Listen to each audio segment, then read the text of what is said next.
Hello and welcome to BoardgameNinja. In this video we will show you how to play Take Time. Time itself is testing you.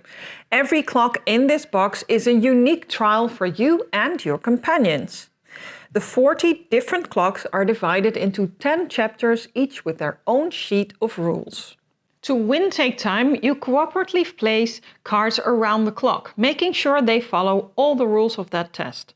When all cards have been played, the test ends. Reveal all cards and make sure that the total value of each segment is in the right order to solve the test. Each clock you solve brings you to the next one. Each becomes gradually more difficult. Well, not always more difficult, but different for sure. Take Time is played with 2 to 4 players, takes about 30 minutes per clock and is suitable for time controllers aged 10 and up. While it works with all player counts, we think it really shines with at least 3 players. Take the 4 clocks from the first chapter and place them face down in a stack with clock 1 on top. Flip the top clock face up. Place the reminder token that matches your player count nearby and place the 3 bonus tokens face down next to it. The game uses 24 cards, 12 lunar cards numbered 1 to 12 and 12 solar cards, also numbered 1 to 12. Shuffle all cards together into one deck. Deal cards face down. With 4 players, each player receives 3 cards. With 3 players, each player receives 4 cards. With 2 players, each player receives 6 cards, split into a pile of 4 and a pile of 2. At this point, no one may look at their cards. Place any remaining cards to the side. Each clock consists of 6 segments. Some segments have a special rule that applies only to that segment. Some clocks also show a special rule in the center that applies to the entire clock. If a clock shows a clock hand, that segment is the start point. Each test is played in 3 phases. First is the discussion phase. Before anyone looks at their cards, you discuss the strategy for the test. Review all basic and special rules that apply. The basic rules are always the same. Each segment must have at least 1 card. The total value of a segment must be equal to or higher than the previous segment as you move clockwise around the clock. The total value of a segment may not exceed 24. Let's look, for example, at the special rules from the first clock. The first segment must contain a single solar card at the end of the game. The 6th segment must contain exactly 3 cards in any combination of colors. There's also a rule for the whole clock. Segment values may exceed 24. This is an exception to the 3rd basic rule. Some clocks bend or even break the basic rules. When that happens, the special rules always take priority.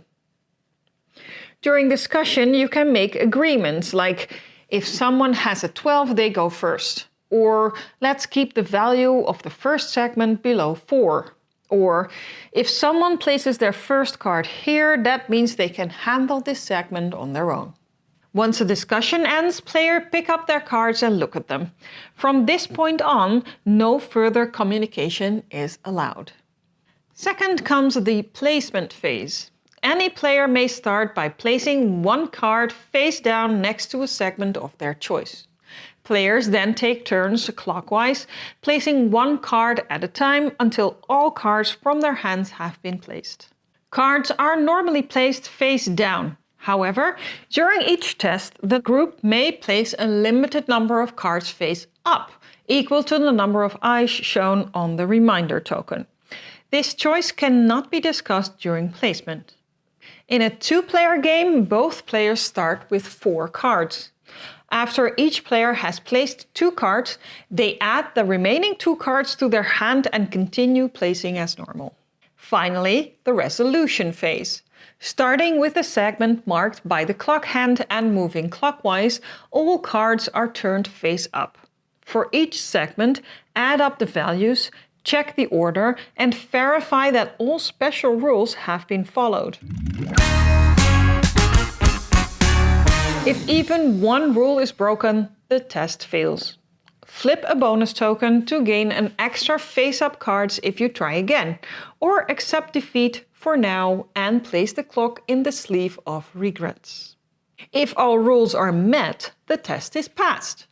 Return the clock to its sleeve and continue with the next clock in the chapter. When all 4 clocks of a chapter are completed, return the rule sheet to the sleeve and get the next chapter out of its sleeve.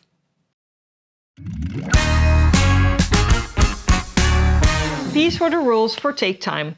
A comparison with Bombbusters is easily made, and some even call Take Time an improved version. Both are excellent games, but they approach cooperation in different ways. In Bombbusters, you know that all values from 1 to 12 are in play. In Take Time, only half of the cards are actually in play. Take Time may be less humor-driven, but a great addition is the discussion phase, where you have to rethink your strategy after a failed attempt. Bombbusters still wins on sheer variety, but Take Time creates a different tension around the table, one that's almost just as enjoyable. We hope you'll enjoy Take Time. Thanks for watching, and don't forget to subscribe to our channel. See you for the next one. Bye!